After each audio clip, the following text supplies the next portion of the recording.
Dear Adette, ang sekretong ayokong malaman tungkol sa mister ko. Dear Adette, hindi ko alam kung tama pa bang humingi ako ng payo kasi hanggang ngayon hindi ko pa rin matanggap ang lahat ng nalaman ko tungkol sa asawa ko. Tawagin mo na lang akong Mira, 31 years old, may isang anak at 8 taon ng kasal. Akala ko noon, masasabi kong maswerte ako sa asawa. Hindi siya perpekto, oo, pero responsable siya, tahimik, hindi babaero, hindi umiinom, at higit sa lahat, mabait siyang ama sa anak namin. Kaya never sumagi sa isip ko na may tinatago pala siyang sekreto. Nagsimula ang lahat nung isang gabi. Naligo siya noon habang naiwan ang cellphone niya sa kama. Hindi ako sanay mangialam sa gamit niya, pero may paulit-ulit na tumatawag gamit ang unknown number. 3 beses. Hindi ko sana sasagutin pero nag-message. Pakisabi kay Marco, kailangan na namin siya, hindi na namin kaya. Kinabahan ako. Paglabas niya ng banyo, tinanong ko agad kung sino iyon, pero namutla siya at biglang inagaw ang cellphone. Doon ako unang nasaktan.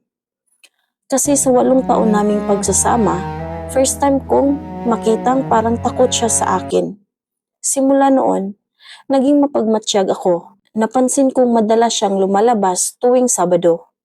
Minsan sinasabi niyang overtime, minsan may sideline. Pero kakaiba, parang may pasan siyang problema na hindi niya masabi. Hanggang sa dumating ang araw na sinundan ko siya at doon gumuho ang akala kong masayang buhay namin. Hindi siya dumiretso sa trabaho. Pumunta siya sa isang maliit na bahay sa kabilang bayan. At doon, may batang babae na tumakbo papunta sa kanya habang sumisigaw ng papa. Parang tumigil ang mundo ko noon. Hindi ako makahinga. Akala ko kabit. Akala ko may ibang pamilya siya. Pakiramdam ko niluto niya ako buong buhay namin.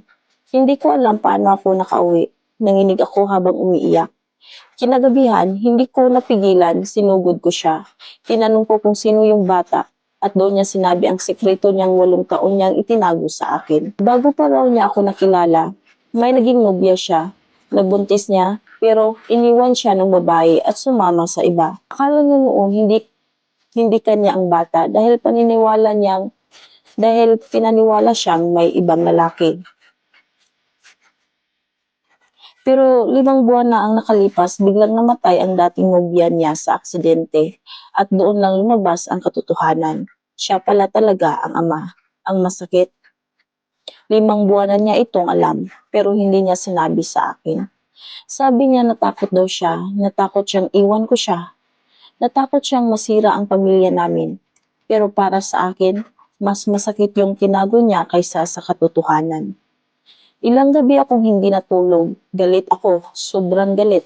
Pakiramdam ko, niloko niya ako kahit wala naman siyang ibang babae habang kami. Pero habang tumatagal, mas lalo kong napapansin yung bata. Wala siyang kasalanan. Tuwing nakikita ko siyang mahigpit yumakap sa asawa ko, naisip kong inosente siya sa lahat. Hanggang isang araw ay nangyari na hindi ko inaasahan. Na-ospital ang anak namin dahil sa dengue. Kinakailangan naming magbantay ng ilang araw.